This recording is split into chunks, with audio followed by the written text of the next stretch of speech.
Hi friends, അസ്സലാമു അലൈക്കും.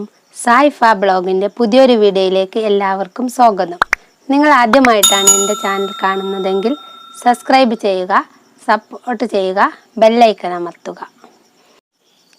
കുഞ്ഞുങ്ങൾക്ക് റാഗിപ്പൊടി കാച്ചി കൊടുക്കുന്ന ശരിയായ രീതി. നേരെ വീഡിയോയിലേക്ക് പോകാം.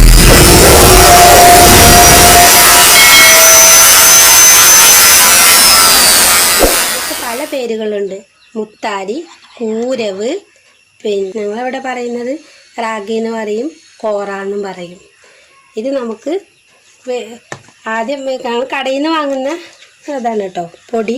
ഇത് നമുക്ക് അരിച്ചെടുക്കണമെങ്കിൽ ഒരു പാത്രം നിറയെ വെള്ളം എടുക്കുക. വെള്ളം എടുത്തതിന് ശേഷം പാത്രത്തിൻ്റെ മുകളിൽ ഇങ്ങനെ തുണി കെട്ടി കൊടുക്കുക. എന്നിട്ട് കുറച്ച് വെള്ളത്തിലോട്ട് ഇങ്ങനെ തുണി താഴ്ത്തി വെക്കാം. എന്നിട്ട് അതിന് ശേഷം നമുക്ക് കോറപ്പൊടി എത്ര നമ്മൾ ആവശ്യത്തിന് വേണ്ടത് അതിലേക്ക് ഇട്ട് കൊടുക്കുക. എത്ര നമ്മളെ കുഞ്ഞുങ്ങൾക്ക് എത്ര വേണ്ട വെച്ചാൽ അത്രയും വേണ്ട കോറപ്പൊടി അതിലേക്ക് ഇട്ട് കൊടുക്കുക. എന്നിട്ട് ഇത് കൈ കൊണ്ട് ഇങ്ങനെ ഇളക്കി കൊടുക്കുക. ഇങ്ങനെ കൈ കൊണ്ട് ഇങ്ങനെ കുഴക്കുന്ന പോലെ ഇങ്ങനെ ഇളക്കി കൊടുക്കുക.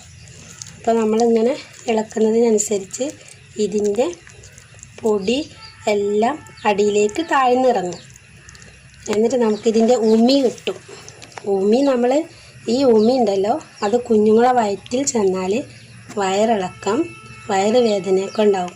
അതിനാണ് നമ്മളിത് അരിച്ച് കൊടുക്കുന്നത്. നമുക്ക് ഇങ്ങനെ കുറേ സമയം ഇളക്കി കഴിഞ്ഞാൽ ഇതുപോലെ ഇളക്കി കഴിഞ്ഞോ പൊടികളെല്ലാം താഴ്ന്നിറങ്ങി. ഇനി അതിൻ്റെ ഉമി മാത്രമേ ഉള്ളൂ ഇതിൽ. ഇനി നമുക്ക് ഈ തുണി അഴിച്ച് നമുക്ക് നല്ല പോലെ ഒന്ന് പിഴിഞ്ഞ് കൊടുക്കാം. നല്ല പോലെ ഈ തുണി ഒന്ന് പിഴിഞ്ഞ് കൊടുക്കാം. ഞെക്കി പിഴിഞ്ഞ് കൊടുക്കാം. ഇങ്ങനെ പിഴിയാം. ഇങ്ങനെ പിഴിഞ്ഞ് എന്തിനാണെന്ന് വെച്ചാൽ ഇനി പൊടി ഉണ്ടെങ്കിൽ ഇതിൻ്റെ വെള്ളം മുഴുവൻ ഇറങ്ങാൻ വേണ്ടിയിട്ടാണ്.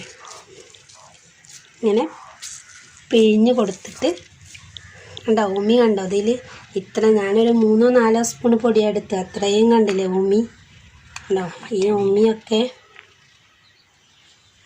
കണ്ടോ ഈ ഉമി കുഞ്ഞുങ്ങളെ വയറ്റിൽ ചെന്നാൽ കുഞ്ഞുങ്ങൾക്ക് അസുഖങ്ങളുണ്ടാവും. അതിനാണ് നമ്മൾ ഈ ഉമി എടുത്തിട്ട് കളയുന്നത്. ഇനി നമുക്ക് ഇതാണ് ഇപ്പോൾ ഞാൻ അരിച്ചെടുത്ത് കഴിഞ്ഞിട്ട് കണ്ടോ ഇങ്ങനെ കിട്ടിയത്. ഇനി നമുക്ക് ഒരു 10-15 മിനിറ്റ് കഴിഞ്ഞിട്ട് നമുക്ക് നോക്കാം. അപ്പോൾ അതെല്ലാം പൊടിയെല്ലാം അടിയിലേക്കായി വെള്ളം മാത്രം ഇങ്ങനെ തെളിഞ്ഞ് നിൽക്കും. ഒന്ന് നോക്കാം. ഒരു 15 മിനിറ്റ് കഴിയട്ടെ. വെള്ളം തെളിഞ്ഞ് വന്നിട്ടുണ്ട് കണ്ടോ മുകളിൽ. ഇനി നമ്മൾ മുകളിലത്തെ വെള്ളം നമ്മൾ ഇങ്ങനെ ഒഴിച്ച് കളയാം. കണ്ടോ പൊടി കിടക്കുന്നുണ്ട്.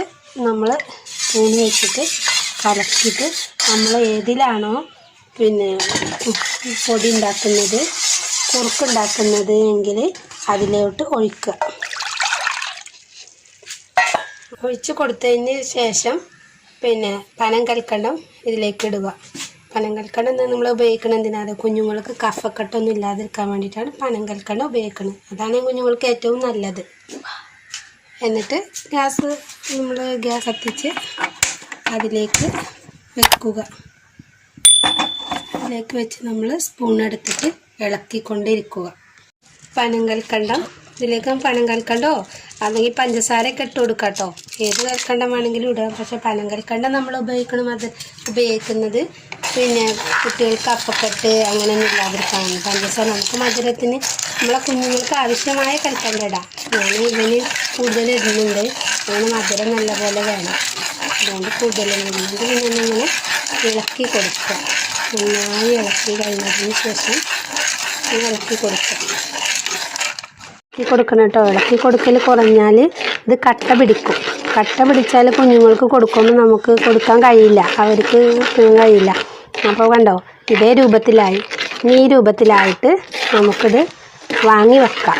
നമുക്ക് കട്ടി വേണമെങ്കിൽ ഒന്നും കൂടെ കടന്ന് ഇളക്കി കൊടുക്കാം. മോന് ഇത്ര മതി. അതുകൊണ്ട് ഞാൻ ഇത്ര എടുത്ത് ഇനി വാങ്ങി തീ ഓഫാക്കിയിട്ട് നമുക്കത് ഒരു പാത്രത്തിലേക്ക് ഒഴിച്ച് കൊടുക്കാം. ഇതുപോലെ നിങ്ങളും ചെയ്ത് കുട്ടികൾക്ക് കൊടുക്കൂ. എൻ്റെ വീഡിയോ ഇഷ്ടമായെങ്കിൽ ലൈക്ക് ചെയ്യുക, കമൻറ്റ് ചെയ്യുക, സബ്സ്ക്രൈബ് ചെയ്യുക, ബെല്ലൈക്കൺ അമർത്തുക. പുതിയൊരു വീഡിയോയുമായി വീണ്ടും കാണാം. അസ്സലാമു അലൈക്കും.